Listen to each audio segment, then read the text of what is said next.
Hello everyone, আসসালামু আলাইকুম। আজকের রেসিপি হাতে মাখা ইলিশের তেল ঝোল রান্না। খুবই সহজ একটা রেসিপি, কিন্তু খেতে অসাধারণ মজার। এইভাবে হাতে মেখে ইলিশটা রান্না করলে ইলিশের স্বাদ শতভাগই পাওয়া যায় এবং সুবাসও অটুট থাকে। এই রেসিপিতে মাছ রান্না করলে মাছের পরিমাণ একটু বেশি নিলে আর মাছের টুকরোগুলো মোটা মোটা সাইজ করে কেটে নিলে স্বাদটা বেশি ভালো পাওয়া যায়। তবে মাছের পরিমাণ কম দিয়েও রান্নাটা করা যাবে। যেই হাঁড়িতে মাছটা রান্না করব সেই হাঁড়িতেই নিয়ে নিয়েছি, সাথে দিয়ে দিচ্ছি লাল মরিচের পাউডার, হলুদের পাউডার, লবণ, পেঁয়াজ বাটা আর সয়াবিন তেল। এবারে সবগুলো উপাদান সুন্দরভাবে মেখে মাছের সাথে মিশিয়ে নেব। প্রত্যেকটা মাছের গায়ে যেন সুন্দরভাবে মশলাটা যায়, তাই হাত দিয়ে ঘষে ঘষে মশলাটা মেখে নিচ্ছি।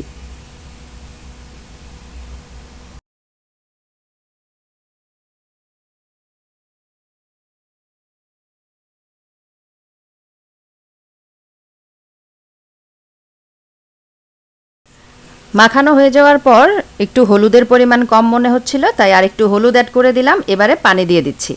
পানির পরিমাণ খুব বেশি দেওয়া যাবে না, আমি 1 কাপের থেকে একটু বেশি পরিমাণে ব্যবহার করেছি। ফালি করা কাঁচামরিচ দিয়ে দিচ্ছি উপর থেকে, আর একটু পানি দিয়ে দিলাম যেন রান্নাটাও সুন্দরভাবে হয়ে যায় আর রান্না হয়ে যাওয়ার পর একটু মাখো মাখো ঝোল থাকে।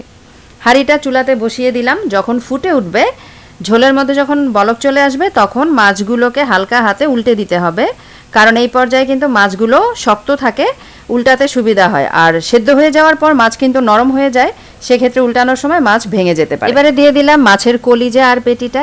এবারে ঢেকে রান্না করব 5 মিনিট, চুলার আঁচ থাকবে মিডিয়ামে।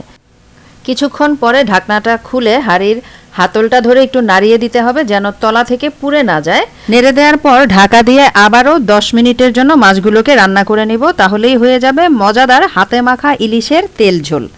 এইভাবে রান্নাটা করে সাদা ভাতের সাথে খেয়ে দেখবেন, আর আপনাদের কাছে কেমন লাগলো অবশ্যই কমেন্টে জানাবেন। রেসিপি ভালো লাগলে ভিডিওতে একটা লাইক দিতে কিন্তু ভুলে যাবেন না। আজকে এ পর্যন্তই, ভালো থাকবেন সবাই। আল্লাহ হাফেজ।